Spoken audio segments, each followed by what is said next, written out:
And so I wanted to express my concerns from that point moving forward to time of delivery. I need to know what your protocols are. What is the process? What can I expect from each doctor's appointment that I come into? How can I prepare for each doctor's appointment? Some of the basics. What are some of the tests? When do these tests happen versus show up to a doctor's appointment? Okay, we're going to do this test. No, I like to know what's going to happen before, and I'd like you to explain it to me so I can let you know if I want that or not. But that's not really how hospitals usually work. They're used to people coming in and you have whatever done. You're listening to Natal. You're listening to Natal. You are listening to Natal. You're listening to Natal, a podcast about having a baby. Having a baby. Having a baby while Black.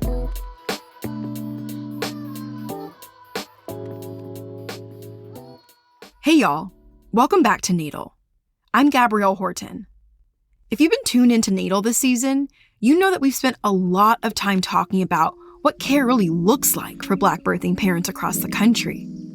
Like Brittany Patterson, the parent at the top of the episode, we've had a whole bunch of questions about what prenatal visits, doctor interactions, and even delivery can or should look like. And so far, we've seen how much that care varies, depending on your location, insurance, and even income. With 99% of babies born in hospitals, we've also gotten a pretty good look at what birth looks like for the majority of Black parents. We've heard from them about the abundance of hope they place in their labor and delivery teams, hope that their OBGYNs and nurses will help them have a healthy pregnancy, hope that they'll be treated with respect and care, hope that their questions will be met with answers, confidence, and honesty. For some parents, hospital deliveries have gone really well. For others, not so much. With the stakes as high as they are for Black birthing parents, we can't continue to accept this variation in care as normal.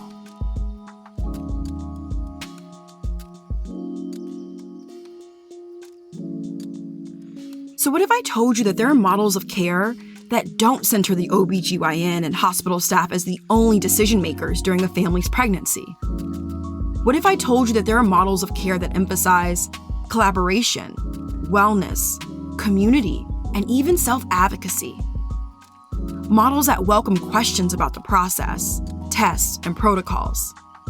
In this episode, we're going to hear Brittany's experience with one of these alternative care models, what it's like to not find what you're looking for, and the search for prenatal options outside of the hospital setting. And we're also going to talk to Demetra Seriki, a midwife in Colorado, to better understand the critical role of Black birth workers. Their expertise and training have sustained our communities since we got to this country in 1619. But first, let's start in California with Brittany's story. My name is Brittany. I live in Santa Clarita, and I'm a proud mama of baby boy Roderick, and we call him Ro, and this is my natal story.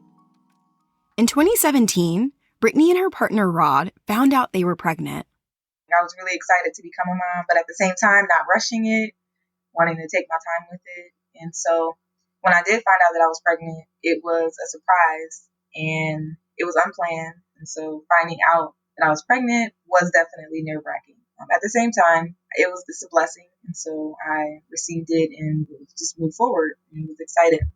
And my partner, I think he felt the same way. Definitely nervous and felt a little bit overwhelmed, especially being a man, wanting to fatherhood. Like, his concerns are a little bit different than mine.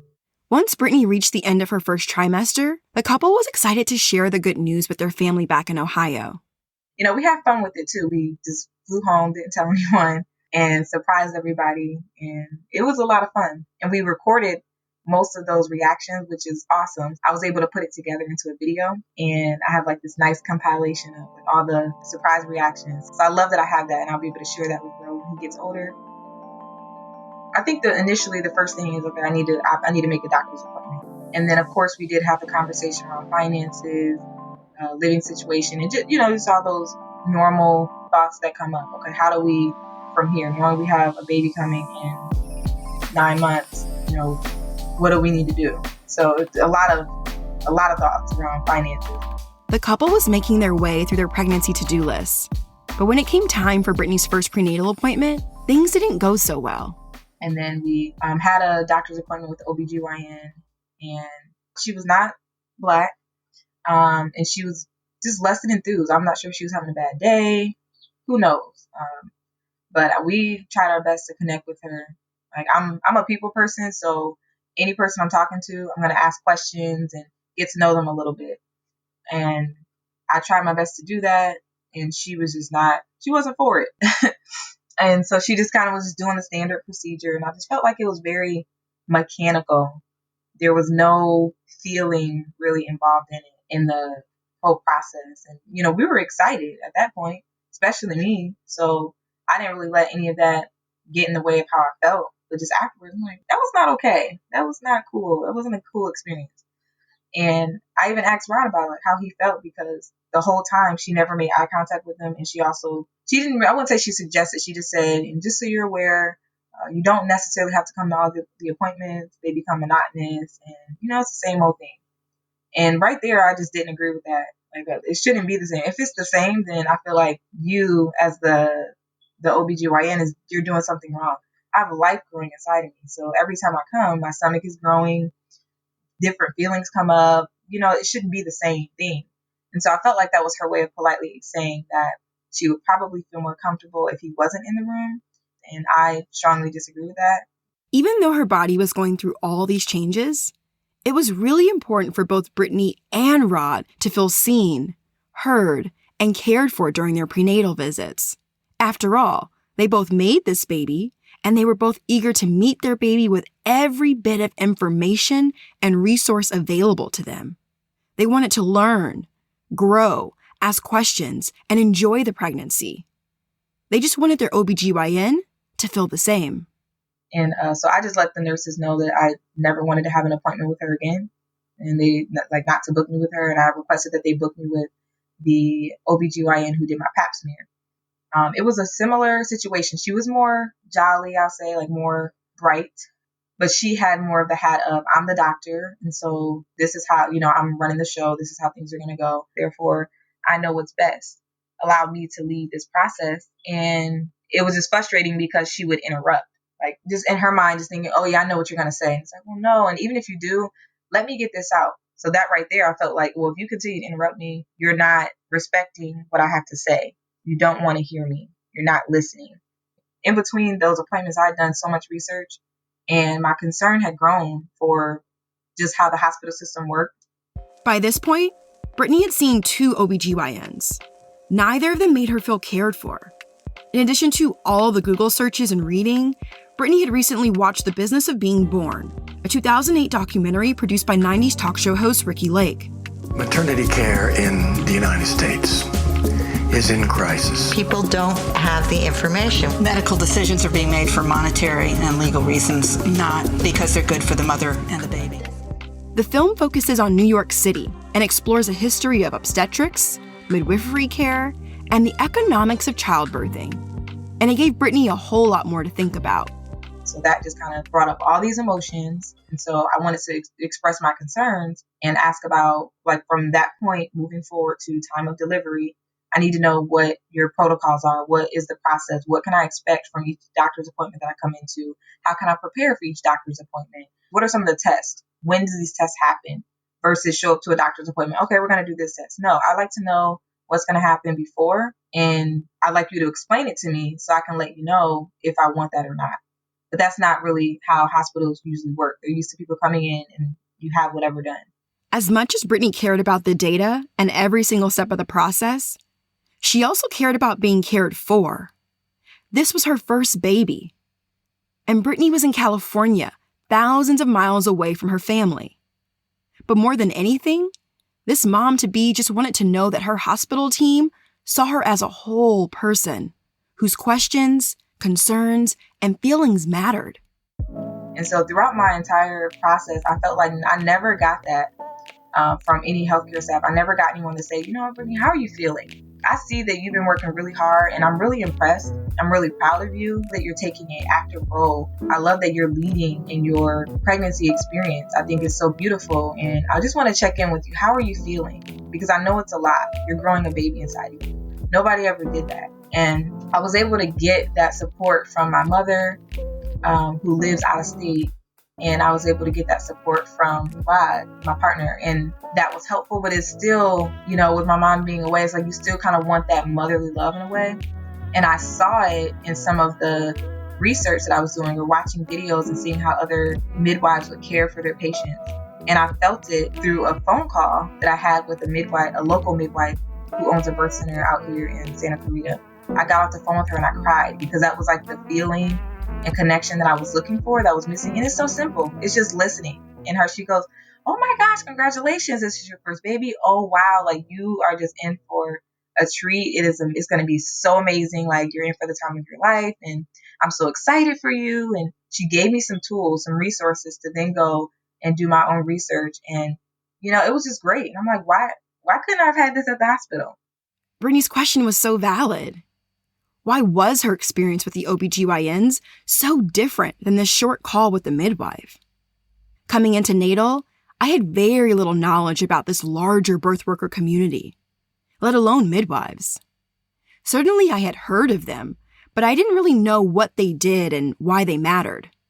As you might recall from episode 2, midwifery practice in the US is not just some new trendy buzzword. Up until the mid-20th century, when OBGYNs and hospitals became must-haves for delivery, Black healthcare providers, also known as granny midwives, provided medical, emotional, and physical care. And more often than not, they were caring for poor and rural pregnant parents, Black and white, throughout the South. These trusted healers were trained to serve their communities when slavery, Jim Crow, desegregation, and sheer economics made it nearly impossible for families to receive adequate care. Today, midwives are required to complete a midwifery education program and meet rigorous qualifications to be legally registered to practice. And for many Black midwives, this work is personal. My name is Demetra Seriki, but my clients call me Mimi. Demetra is a Black woman, wife, and mother of 4. She's also a certified professional midwife in her hometown of Colorado Springs. There, she runs a Mother's Choice Midwifery, a private practice. So how I got here was, being a teenage mom and caring for my friends who were in the same school as me as a teenage mom. Some of us didn't have family support. Some of us didn't have partner support. And so that is where the seed was planted to do this work. I didn't know what a midwife was. I didn't know what it would look like to be more than a support person, but I always knew my place was in that realm of supporting birthing people. I always knew that at a very young age. There are several types of midwives that vary by state, training, and licensure status. Midwives provide a full range of primary healthcare services for childbearing people. They include family planning and pregnancy, birth, and postpartum care. It's almost like if your OBGYN was a trusted neighbor who served all the expecting parents in the area, In 2018, researchers confirmed what many birth workers already knew to be true, which is that integrating midwifery care into regional health systems is strongly associated with lower rates of C-sections, preterm births, and maternal and infant death. But even with this long history and the research to back it up, midwives still remain on the margins of maternity care in the U.S. Some states don't even acknowledge them as legitimate practitioners, and in others, they're not even allowed to work in hospitals.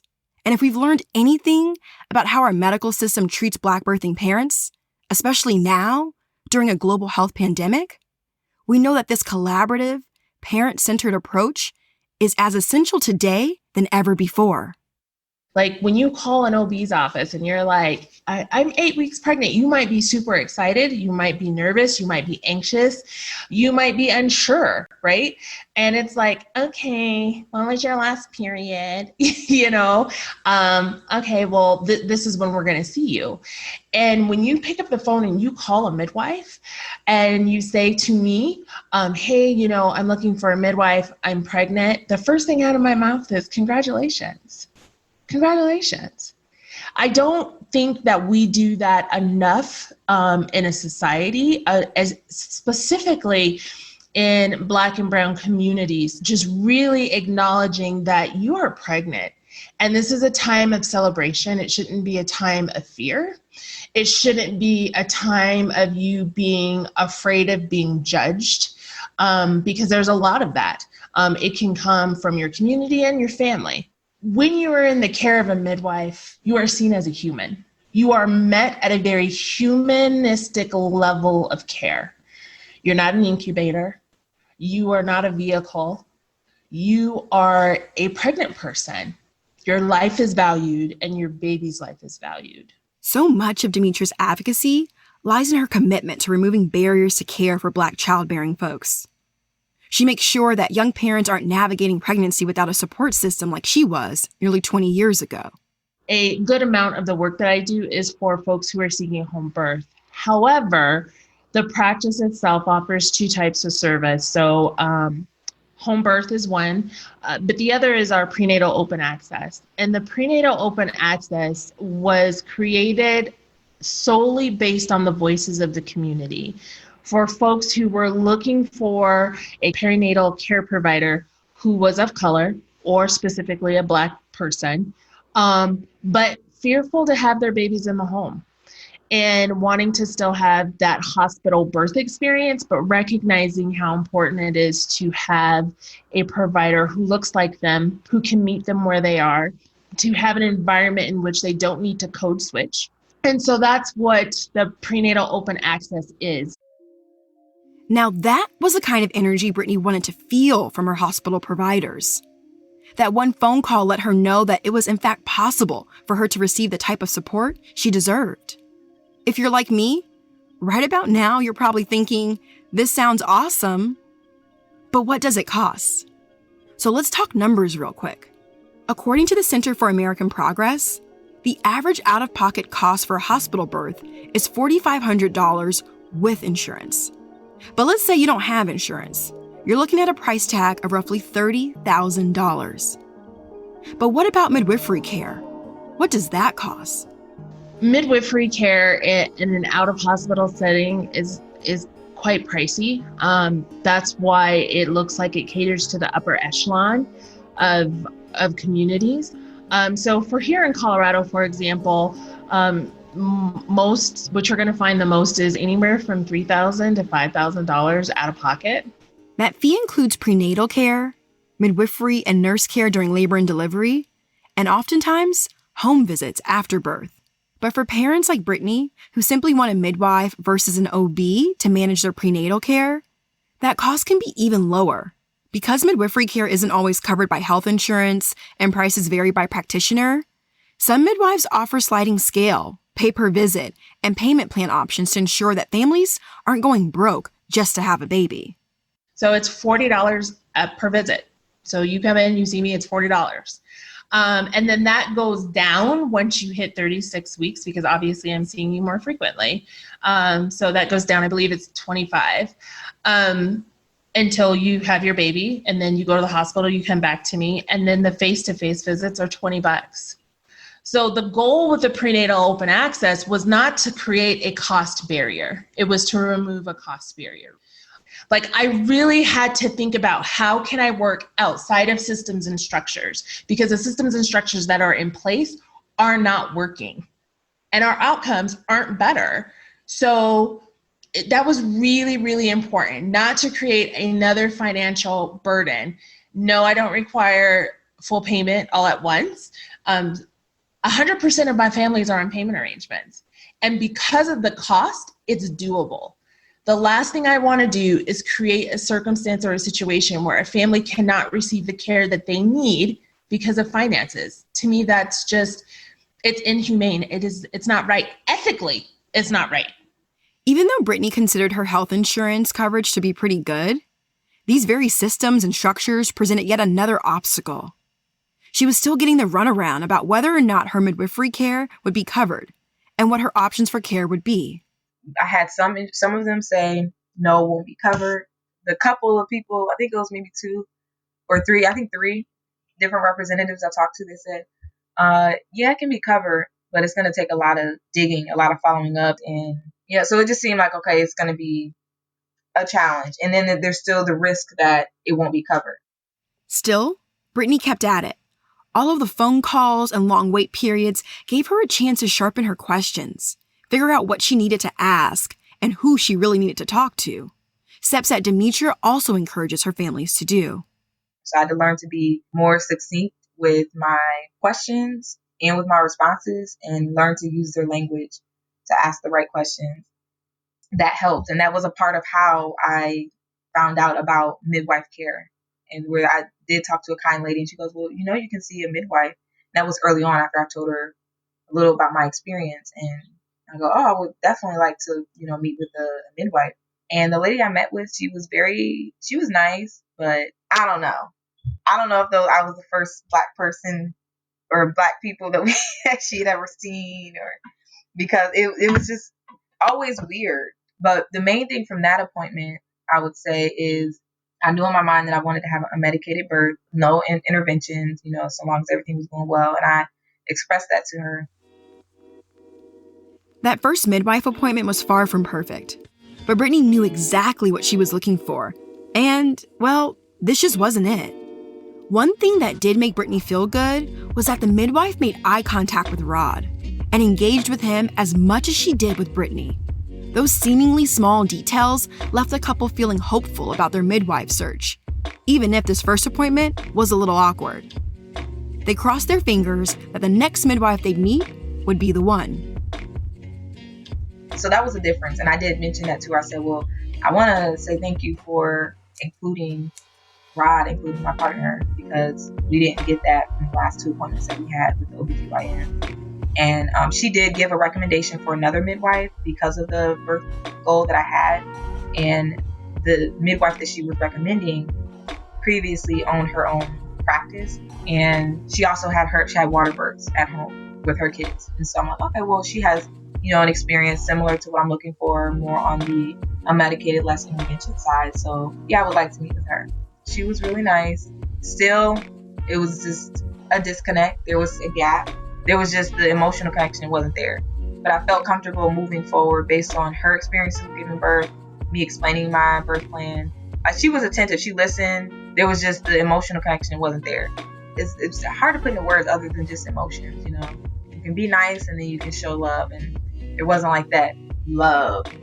Like, gas me up, pump me up. Can we get a little excited? Can we get some oxytocin in the room? That's my mindset on it.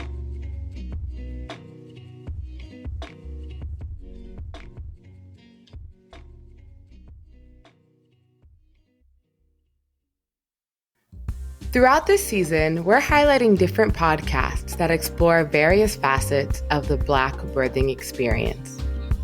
Birth Stories in Color is a podcast for people of color to share their birthing experiences. It's a space that celebrates, mourns with, and supports folks of color and their transformation through birth. The show emphasizes the role of storytelling as a way to equip parents. Listen to Birth Stories in Color on Apple Podcasts and Stitcher. To join their community, go to birthstoriesincolor.com and follow them on Instagram and Facebook.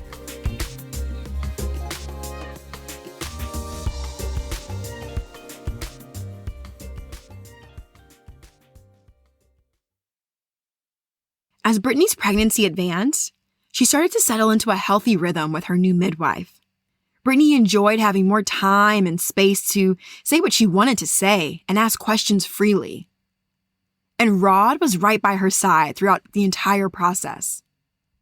According to Demetra, that individualized relationship-based care is exactly what parents can expect with a midwife. When you come in, my appointments are 30 minutes, initials are an hour, but those 30-minute appointments cover, your standard vitals. To do your blood pressure, your pulse ox, your temperature, that's done pretty quick. We do a urine dip, we do weight, moms do the weight on their own. And then we do your standard measuring of your belly and listening to your baby. That can all be done in like 5 minutes. Once we hit 24, 26 weeks, I feel like we have a good understanding of who I am, who you are, what expectations are and boundaries and stuff like that. And we begin to focus more on things that are coming up, such as screening, teaching people what it means to have autonomous care, right? Like really explaining the right to autonomy. Yes, we talk about it when you come into care in your intake, but now we're starting to offer you, and I say offer because it is not mandated, I'm offering you the choice of gestational diabetes screening. I'm offering you the choice of GBS screening. I'm offering those to you. I'm not telling you. It's very interesting. Partners are usually pretty quiet. Trust me, by the time they're like 36 weeks, like partners come in with all kinds of shade, like, oh, nope, she didn't do what you told her. She ain't been taking her vitamins. Like, they just spill all the tea. That just goes to show you how significant relationship-based care is. Like, you're really empowering families when you begin to really not just tell them what autonomy means, but you're actually invoking it through shared medical decision-making. This care model, where parents get to be active decision makers and have a say in what happens to them and their bodies and how, all of this is at the very core of midwifery. And Brittany was enjoying every bit of it. With all of her research, Brittany became really interested in the idea of delivering at a local birth center.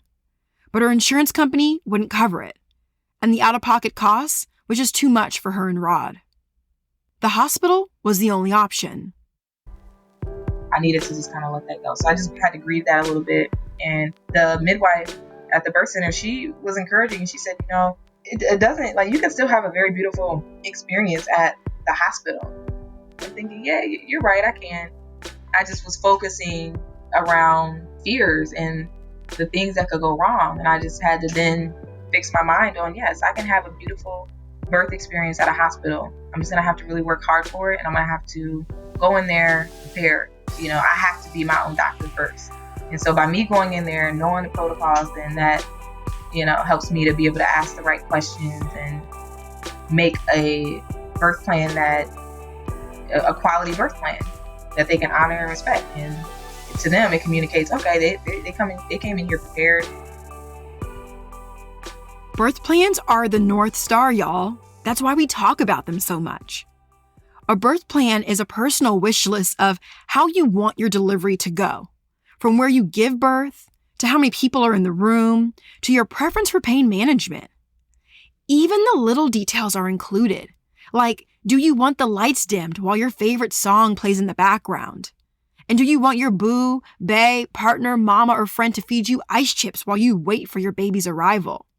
It can be as specific or as broad as you want to make it, but it's also fluid, because sometimes shit happens. But you determine when and how it changes. For real though, birth plans are a documented way to hold healthcare workers accountable. They're another resource Black birthing parents can use to exercise their autonomy. As we think about ways that parents can prepare and feel empowered throughout their perinatal journey, the birth plan is just one tool in this larger toolkit. Midwives prepare families for all of it. They're required to do a birth plan because I need them to understand when they make that change of venue for whatever reason, that everything that we have talked about throughout their pregnancy, it doesn't go out the door just because you entered brick and mortar structures and systems. It doesn't. You still have your birthrights intact. So, and I spend a lot of times talking to partners like, look, y'all can't just fold it up, like text them, hold them as soon as y'all hit the hospital and be like, do what they say. Like, no, bruh. Nah, it don't work that way. Sorry, let's be real. Like, I'm giving you tools too. Like, this is what we do. This is what they want. This is what she wants. And really just working with them as a unit. And that is what those conversations look like until they give birth. So there's a lot of conversation. There's a lot of effort and energy put into relationships. And that's what makes midwifery unique. You have to trust Black moms. You got to trust mothers of color. Clinical data, as a midwife, what your books and education have taught you, but you don't know her body. She knows her body. So we got to listen. Knowing that Brittany wanted an unmedicated birth, her midwife suggested she look into doula services. After all, Brittany's midwife was just for prenatal care and wouldn't be by her side during delivery. Like midwives, doulas are an integral part of the birth worker community. They're trained professionals who provide physical, emotional, and educational support to a parent throughout their perinatal journey. They're kind of like a childbirth coach. In some cases, they join for prenatal visits, advocate on behalf of the parent's birth plan, and during delivery, they might even use relaxation techniques to ease labor pains. So when she said, you still have a great birth at the hospital, you can look into hiring a doula, and they can advocate for you. They can, assist you and support you. And so I began to do research on doulas, and we interviewed 3 different doulas. All of them were very nice. None of them looked like me. None of them were Black. And as nice as they were, and even the experience that many of them had, there was still something in me. Nothing was like, ding, ding, ding, like you found it. This is it. This is the person. I never felt that. And I had to go with my intuition. I just go with, energy and how I feel. But baby, your intuition will never lead you astray. Your intuition will tell you, don't mess with that one. No, that's not going to end well. Your intuition.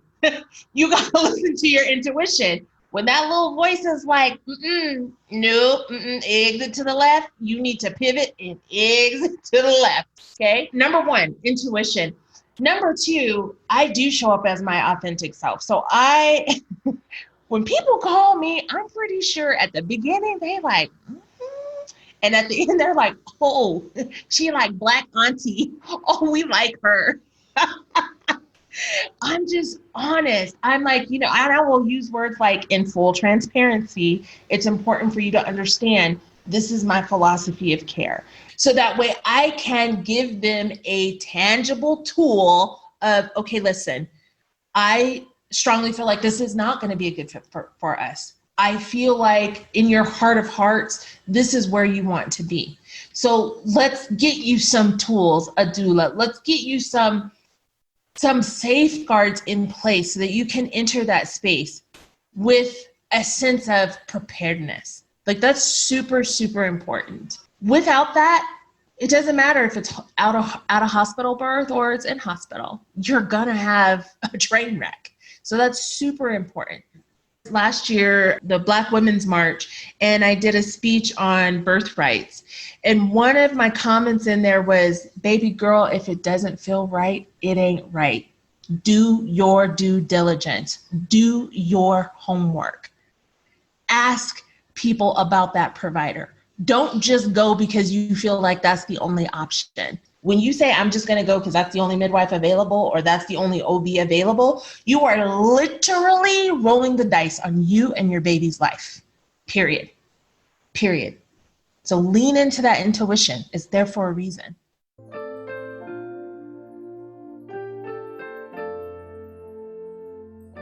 With just 2 months left in her pregnancy, Brittany had to make peace with the fact that she wasn't going to have a doula present at the hospital. So in addition to her midwifery prenatal care, where she was learning all these new skills, Brittany started thinking about other ways she could mentally and emotionally prepare for what was about to come. So Ro was due August 23rd, and I ended up having him August 19th, so a few days before my due date. And for me, I wanted to work as close to my due date as possible, but I also wanted to leave time to just center myself. I was already going inward. Like the last month of work, I'm just like, I don't really need anybody to talk to me right now. Just let me be in my space. I was watching birth videos on YouTube, like just immersing myself in it so I could prepare my mind. I needed to know what birth looked like. I felt I needed to know what it looked like in order to do it. I mean, I know my body's going to do what it needs to do, but in order to focus in and to prep my mind so I wasn't like all over the place is to know, to see it, to see what it looked like. Every day I was inputting something to do with birth, pregnancy, preparation. I also did some body work as well. That helped a lot with minimizing achiness. I didn't have a lot of aches and stuff. I mean, I felt great for the majority of my pregnancy. But other than that, I mean, I felt great. I felt good, felt beautiful, and loved the way people would respond to me growing my baby. As prepared as she was, Brittany was still a little nervous. I had a few times where I remember asking, it was a couple, maybe it was 2 times, I asked Rod, I said, do you really think I can do it? And he goes, yeah, you can do it. He said, do you believe you can do it? And I go, yeah, like within, like, I don't know why, I just feel that I can do it. And so it was just I think I was just getting a little nervous because like one way or another, this baby has to come out. So the night before I went into labor, it was the night before I started having some leakage and I wasn't sure what was happening. I was nervous and I'm like, oh my gosh, my water might have broke. But it wasn't a lot. It was just like a little bit. So another thing too, that we were intimate that night. And I'm pretty sure that kind of helped to trigger something. So then the next morning I woke up and I felt a little bit crampy and I still had a little bit of leakage. So I'm just thinking, okay, well, we're getting closer to the time, but I didn't freak out. I didn't, I just let Rod know that, I was having some discharge. Brittany knew it was time. Her body was preparing to go into labor. 11:30 is when I was starting to feel contractions, but I still wasn't sure. I mean, now it's like, well, yeah, those are contractions. But I'm like, I don't know if this is, especially if it keeps happening, then it's like, obviously that, obviously you're having first baby. And so I'm just not sure about it. So Rod recommended I call the hospital or call one of the nurses on call, just let them know. So I did. On the way to the hospital, I had some contractions and I would moan through it. I was just letting my body, surrendering to my body and letting whatever needed to happen and come out, letting it, happen. And then I decided to call my mom and let her know and ask her if she would say a prayer for us. So she said a prayer over the phone. And we got to the hospital. It was 7:36 when they checked me and I was 6 centimeters dilated. This is what I did appreciate about the hospital. Neither of us had to fill out a bunch of paperwork. I gave them my insurance card and they went to go get a room ready, prepped, so that they could check me and see, how far along that I was. And that was it. It was very smooth. But again, we prepared. So we went on the hospital tour. We knew what the rooms looked like. We knew how many outlets we would have available to us. We knew that we could have a diffuser. We knew we could have music. So we already had a plan. We just needed a room. Once they settled into their room, their care team checked in about the couple's birth plan. We had that. So that was the only thing Rod brought in with us is the birth plan. And we had multiple copies. We had like 4 or 5 copies. I had a sign that I was going to put on the door. I never felt the need to do that because of how, I was treated. I felt good. So I didn't end up putting that on the door. But we did make sure that, they had a birth plan. Another nice thing is that we ended up getting a Black nurse. And this was my first encounter with a Black birth worker throughout my experience. So I'm just like, hey, sis, in my mind, like, hey, yes, really excited. And so she was like, yeah, I got her. And even her voice, it was just her. I'm like, yes, this is great. This is awesome. So we went to the room, still just, moving through my contractions. And I put on there that I didn't want any IV fluids or anything like that. I wanted to drink water. I had snacks and stuff for me to keep my energy up.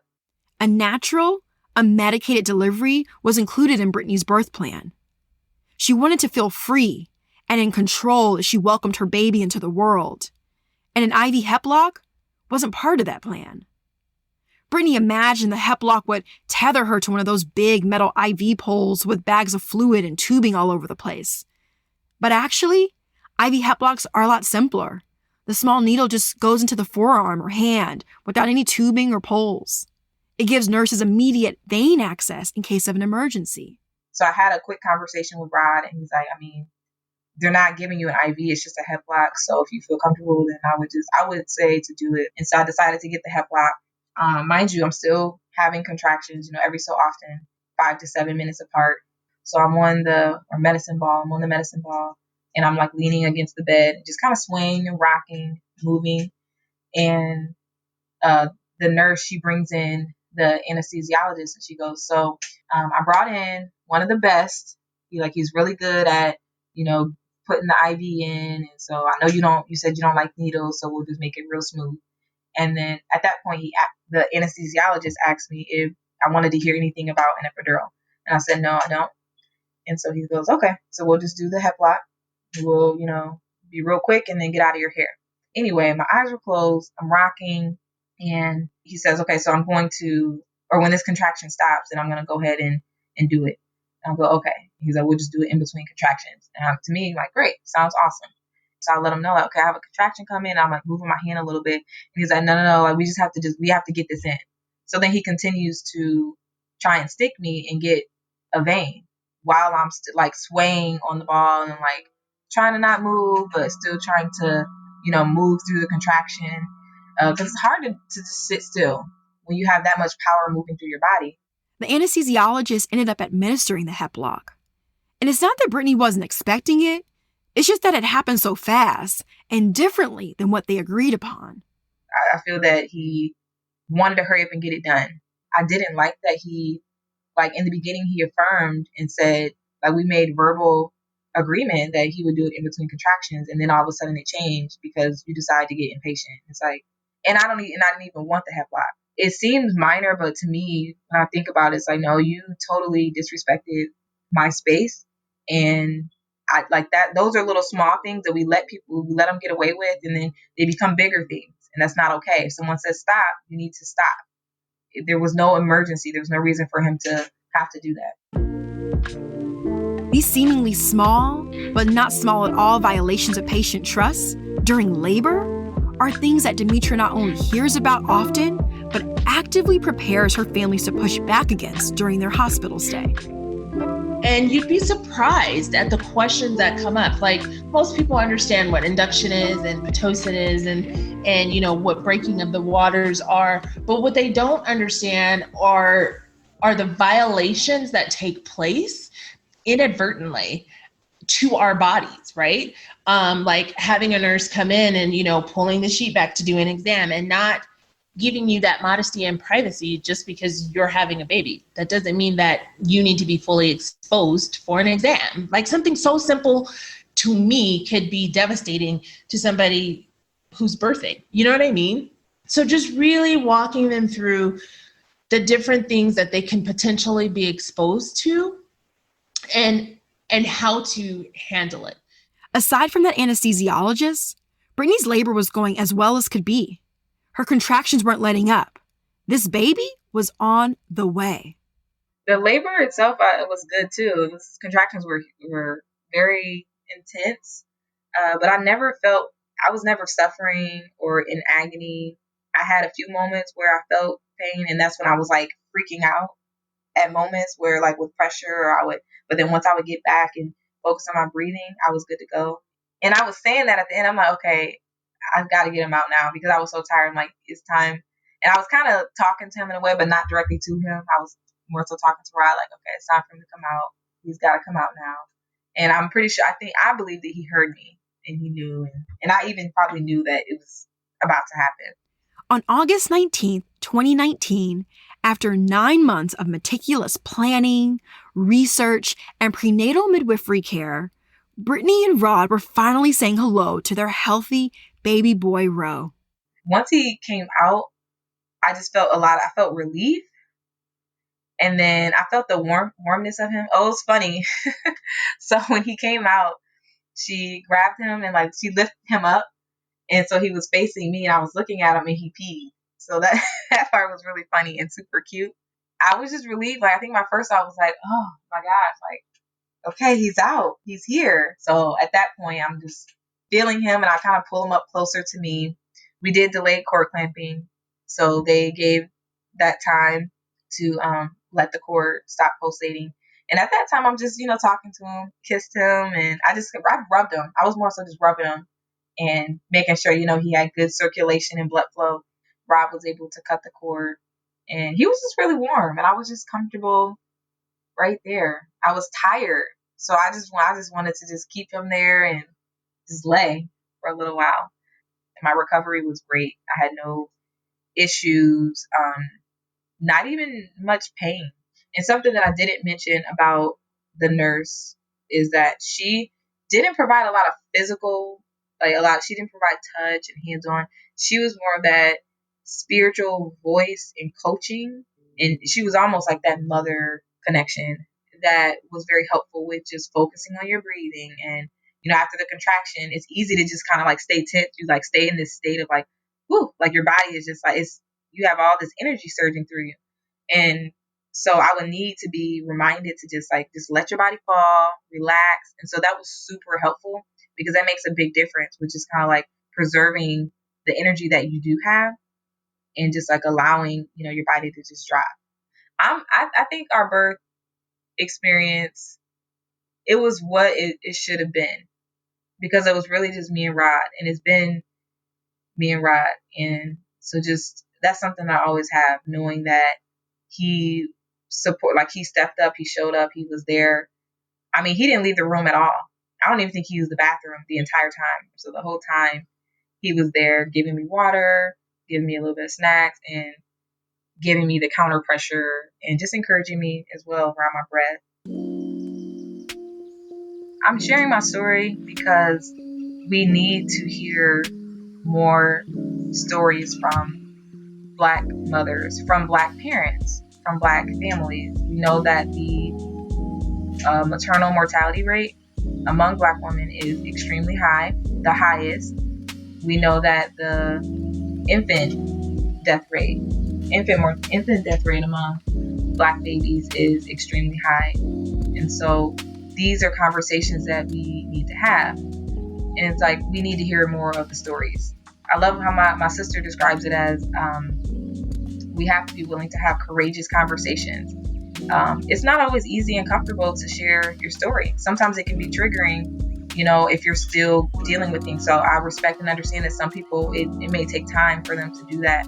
But I realize that my story is not just about me, and it's only one example. It's an example of actually accomplishing your birth experience, still having to unpack certain challenges and just the overall battle with the healthcare, still having to release that energy, let go of that.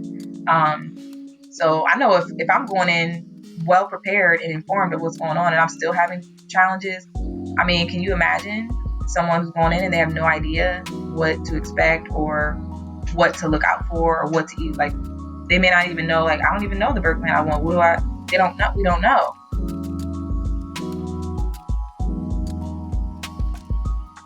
And it's true. For a lot of parents, knowing what to ask, who to ask, where to go for this, where to go for that, it can be a lot. Frankly, it's hard to say what you don't know if you don't know. So hearing from parents like Brittany and midwives like Demetra, they remind us that not only are we not alone as we navigate our reproductive futures, we're also deeply in community with one another, sharing the traditions and practices of our foremothers as we continue to demand justice in the delivery room and outside of it. We can talk about it, and we need to, because if we don't share our stories, the same things are going to continue to happen. So my hope is that women going into the hospital to have an unmedicated birth, that they now are a little bit more equipped. They have more tools for their toolbox to go in with a certain language or just knowing what to research, and they can go in and come out on the other end, with a great experience. As we all engage in this process of reimagining a society where Black life does indeed matter, it's just as important that we talk aloud about what we want the future of care to look like for Black birthing parents and birth workers. I think the extension would be that more people in the community know that we exist. That is important, right? Because onesies and twosies, they're wins. Tens and thousands changes a lifetime. It changes a generation. So what I would like to see in the future would be more of those open access models of care where people can be able to affordably or be covered under insurance and feel safe in the hands of their midwife, but also be able to honor their desires of being in a hospital. I want to see tens of thousands of Black moms and dads and partners and people seeing that they have the right to choice and they have the right to be able to say, I want this and I want this, and I can have both. This birth work, this expansive community of midwives, doulas, herbalists, acupuncturists, and so many others, it matters. But not only does birth work matter, it's urgent and absolutely essential on our path to Black liberation. Brittany is now a part of this illustrious community. Since the birth of her son, Brittany's completed training to become a lactation consultant and birth doula. I'm taking a personal responsibility to stand up and advocate and share my story and to learn and do different trainings and stuff. It's really it's been a passion, but now it's shifted to being part of my purpose. How we birth matters. And I'm not talking about just vaginally or via C-section. I'm talking about how we're made to feel. And do we feel safe? And does our baby feel safe? And also talking about people who didn't feel safe in their births and the trauma that is carried with that. And it's time for us to heal. And she's right. This is our time. This is our time to say no more to the models of care that fail to recognize our humanity, models that thrive on our death rather than our breath. This is our time to realize that everything we've been looking for already lies within us, within our homes, relationships, and communities. This is a time where we can stop to think about what else, what could be, or even what should be. This is our time to remind folks and ourselves that reproductive freedom is not just a progressive soundbite. We are actively and intentionally pursuing reproductive freedom by any means necessary. Sometimes that means we may have to leave the hospital to do so. But we'll get into that next episode. This episode is dedicated to Shaija Washington, a 26-year-old Black woman who died giving birth to her daughter, Chloe, on July 3rd, 2020, at Woodhill Hospital in Brooklyn, New York. Shaija was a partner, daughter, friend, and mother. She deserved more. She deserved life. And we, along with countless others, are fighting for the lives of Black parents everywhere. May Shaija rest in power.